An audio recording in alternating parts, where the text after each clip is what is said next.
Some of y'all watching this right now feel like it's over. You lost the job, you lost the relationship, the dream didn't work out, and you told yourself, well, I guess this is it. But let me tell you the truth. God didn't wake you up this morning and leave you stuck where you are.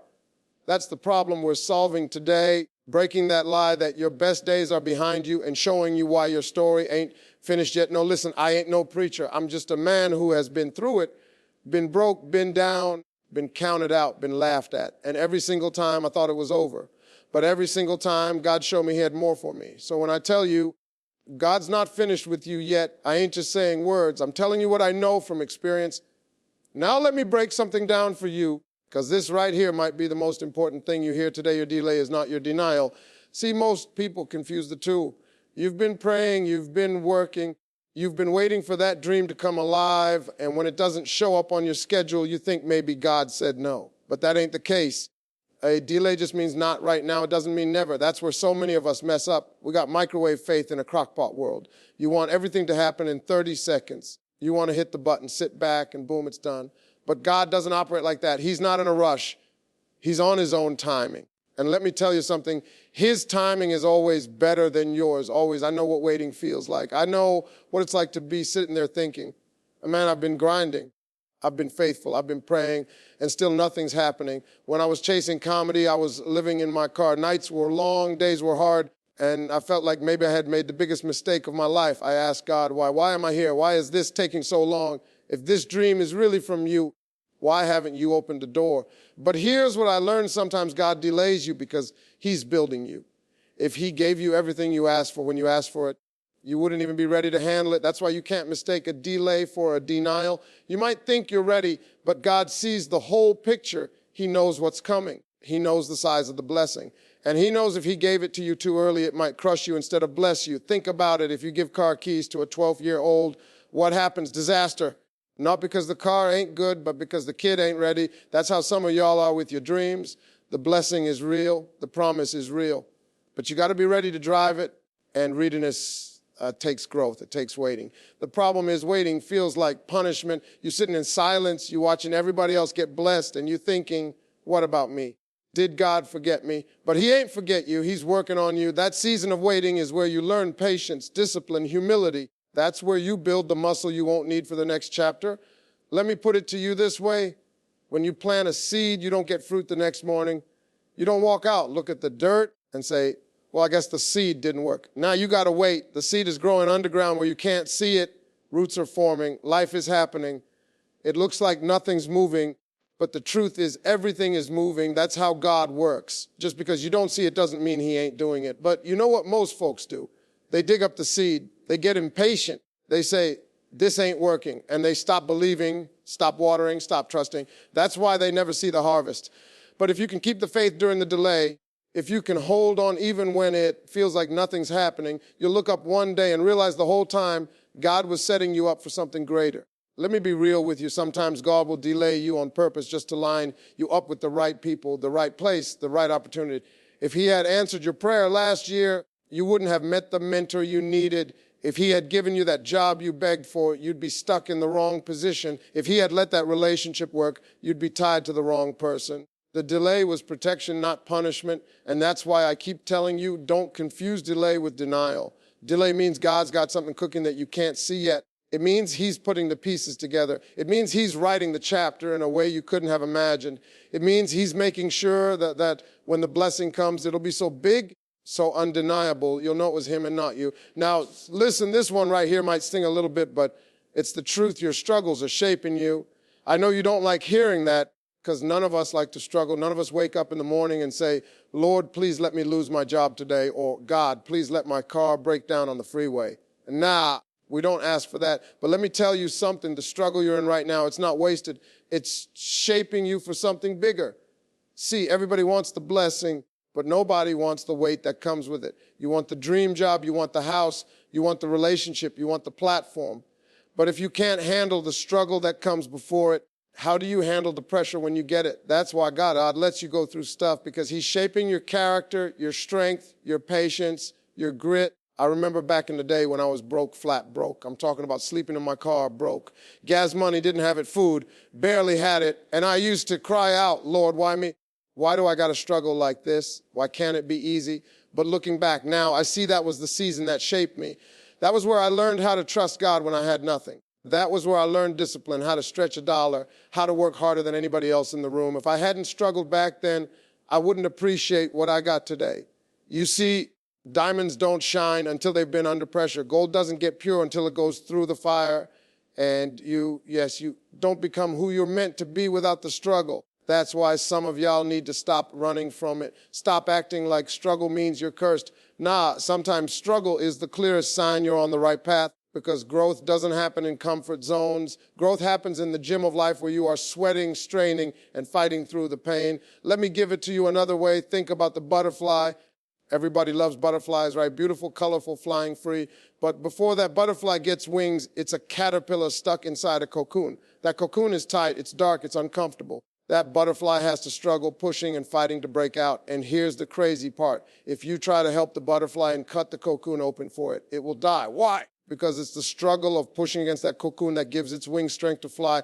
Without the struggle, the butterfly never takes off. That's you right now. You in the cocoon season. You don't like it. It's uncomfortable. It's tight, but it's shaping your wings. Some of y'all have been asking, why does God let me go through so much pain? Because he knows what's coming. He knows who you're going to become. He knows the strength you're going to need for the chapter ahead. If he gave you the easy road, you'd fold the first time life hit you hard. But because you've been through the storm, because you had to fight through nights of tears, because you survived things that should have broken you, you won't step into the next season stronger than ever. Don't you know that some of the most successful people you admire only got there because of their struggles? Oprah was fired from her first TV job. Michael Jordan got cut from his high school basketball team. Tyler Perry slept in his car before anybody showed up to his plays. I bought more shows than I can count, lived out of my car, worked dead end jobs, but every struggle shaped me. And if God can use our struggles to build something great, he can do the same for you. Here's the thing, you can't control the struggle, but you can control your perspective. You can sit there and whine, why me? Or you can say, try me. This struggle is shaping me into who I'm supposed to be. Because once you understand that, once you see the bigger picture, the struggle doesn't feel like punishment anymore. It feels like training. It feels like preparation. It feels like God's gym building you up for the fight ahead. So instead of running from the struggle, lean into it. Instead of despising it, learn from it. Because one day you're going to look back and realize that every tear, every loss, every sleepless night, every lonely hour was shaping you for the blessing you didn't even see coming. Let me tell you something straight up. Your setbacks ain't the end of your story. Matter of fact, sometimes the very thing that knocks you down is the thing that positions you for your biggest comeback. See, we live in a world where people look at failure like it's final. They see a door close and they think that's it. They see rejection and they think it's over. But I came here to tell you, no setback you're facing right now has the power to cancel God's plan for your life. None. Now, let's be real. Setbacks hurt. Ain't no sugarcoating it. Losing that job, that hurts. Going through a divorce, that hurts. Getting rejected when you thought it was your moment, man, that hurts. But here's the beauty of it. Every single setback is an invitation. It's God saying, I'm not done with you. I just need you to shift direction. Sometimes you got to close the door because you were too stubborn to walk out on your own. Sometimes you got to pull something away because you were holding on to it so tight you couldn't see what he really had waiting for you. I'll give you my own story. Years ago, before all this fame, before the TV shows, before the radio, I had moments where I thought it was over. I remember one time getting kicked out of a comedy club. I had bombed so bad, they told me not to come back. You talk about embarrassment. Well, I walked out of there thinking, maybe I ain't cut out for this. Maybe I'm not funny enough. Maybe I should just quit. But let me tell you what that setback did. It lit a fire in me. I went home. I started writing harder, practicing longer, studying the craft deeper. That one no pushed me into the grind that eventually led to the yes. That changed my life. That's how God works. He takes what looks like a setback and flips it into a setup. Look at Joseph in the Bible. His brothers threw him into a pit, sold him into slavery. If that ain't a setback, I don't know what is. But every pit, every prison cell, every false accusation was just setting the stage for him to step into the palace. He went from prisoner to prime minister. Why? Because the setback wasn't meant to bury him. It was meant to position him. The same goes for that business deal that fell through. Maybe that was God protecting you from a partnership that would have drained you dry. That relationship that ended. Maybe God was clearing space for the person who's actually meant to walk with you into your destiny. That dream that didn't happen yet, maybe God is holding it back so you can grow into the person who can actually handle it. See, you can't have a comeback without a setback. A comeback requires something to rise from. That's why some of y'all are positioned for the greatest seasons of your life. You just don't see it yet. The pain you're in, the disappointment you feel, the loss you've experienced, it's not wasted. It's preparing your stage. And when God flips the script, everybody who doubted you, everybody who counted you out, everybody who laughed when you fell, they're going to have to watch you shine. But here's the thing, you got to play your part. A setback ain't a green light to quit. It ain't an excuse to sit around feeling sorry for yourself. You got to get back up. You got to dust yourself off. You got to keep believing even when it doesn't make sense, because a setback is just a chapter. It ain't the whole book. Too many people quit in the middle of the story and they never get to see how good the ending really was. Think about it. If you quit when life knocked you down, you rob yourself of the comeback God had planned. And let me tell you, God writes some of the best comeback stories. He specializes in it. He takes nobodies and turns them into somebodies. He takes broken people and makes them whole. He takes folks everybody else wrote off and says, watch this. And suddenly the very place you were rejected becomes the place you're celebrated. I need you to shift your perspective today. Stop calling it failure and start calling it training. Stop calling it rejection and start calling it redirection. Stop calling it the end and start calling it the setup. Because when you see it that way, you stop wasting energy on what went wrong and you start focusing on what God's about to do next. And let me tell you something, He always does something next. Let me break something down for you right now. Faith ain't just a church word. Faith is fuel. It's the gas in your tank that gets you from where you are to where God wants to take you. Without it, you don't move. Without it, you stay parked in the same spot, staring at the same problems, crying over the same past.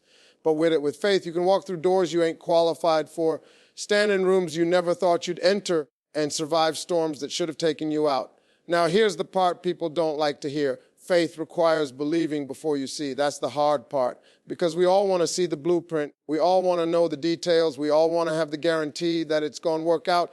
But if you had all that, it wouldn't be faith. It'd just be knowledge. Faith is saying, God, I don't see the whole staircase, but I'm still going to take the first step. Faith is waking up broken, but still saying, one day I'm going to be debt-free. Faith is going to bed crying, but still waking up believing tomorrow can be better. Listen, I ain't speaking theory. I'm speaking from my own life. There were times when I was sleeping in my car, times when I couldn't even scrape together enough money to buy gas, times when I thought I'd reached my limit. And you know what kept me moving? Faith. Not my talent, not my connections, because I didn't have any of that at the time. Faith. Faith that God didn't bring me this far to drop me off on the side of the road. Faith that even though my situation looked like failure, my story wasn't finished. That's the thing that allows you to see past what is and focus on what can be. The world tells you it's over, but faith tells you it's just the beginning. The enemy whispers you're done, but faith shouts, not yet. And here's what I've learned. Every new chapter in your life requires a fresh level of faith. The faith that got you through the last season might not be enough for this one. God's going to ask you to trust Him on a deeper level. Step out when it feels scarier. Believe when it feels riskier. Think about Abram. God told him, leave your home, leave your family, and go to a land I'll show you. Notice what He didn't do. He didn't give Abraham the map. He didn't lay out all the stops along the way. He just said, go. And Abraham had to fuel his journey with faith. See, and that's enough if you trust Him. See, faith doesn't eliminate the obstacles, but it gives you the strength to face them. Faith doesn't erase the storms, but it gives you the courage to walk through them. Faith doesn't guarantee you won't cry, but it guarantees that your tears won't be wasted. And here's the kicker. When people see you walking by faith, when they see you smiling even though you are struggling, when they see you showing up even though life knocked you down, that's when they realize you got something different on the inside. That's when your life becomes a testimony. And let me say this, because some of y'all need to hear it. You don't need giant faith to move forward. The Bible says faith the size of a mustard seed can move mountains. A mustard seed so tiny you can barely hold it between your fingers. That's all you need to shift things in your life. So don't sit there saying, I don't have enough faith. If you got even a little bit, you got enough for God to work with. Here's the truth. You can't start the next chapter of your life if you ain't willing to trust God with the pen. You can't move into what He's got next if you're still trying to control every detail. Faith says, I don't know how, I don't know when, but I know who. And when you operate like that, the impossible starts looking possible. Faith is what carried me into every new level of my life. It's what carried me from a broke comedian sleeping in a car to hosting TV shows. It's what carried me from rejection letters to best-selling books. It's what carried me from being overlooked to being celebrated. And I'm not saying that to brag. I'm saying that to tell you, if faith could do it for me, it can do it for you. The same God that lifted me up is the same God that's ready to lift you up if you'll just believe. Listen to me. If you don't remember anything else I said today, remember this: your story ain't over. That pain you felt, that loss you went through, that disappointment that knocked you down, it does not define your ending. God is the author of your life, and he's still writing. The pages might look messy right now, but trust me, the plot twist is coming. You didn't survive everything you've been through just to stop here. That delay you've been frustrated about, it's not denial, it's direction. Those struggles you thought were breaking you, they were shaping you. That setback you thought was the end, it was the setup for your comeback. And the only way you step into that next chapter is by fueling yourself with faith. I know it's hard. I know you want to quit sometimes. I know you don't always see how it's going to work out, but you got to remind yourself daily, if God woke me up this morning, then he ain't finished with me yet. You are still breathing, so you still have purpose. You are still here, so you still got a shot. And when you walk with that mindset, when you stop doubting and start believing, when you stop worrying and start trusting, that's when doors start opening, opportunities start showing up, and blessings start flowing. So the next time life tries to convince you it's over, I want you to look back at everything you've already gone through and say out loud, if he brought me through that, he can carry me through this too.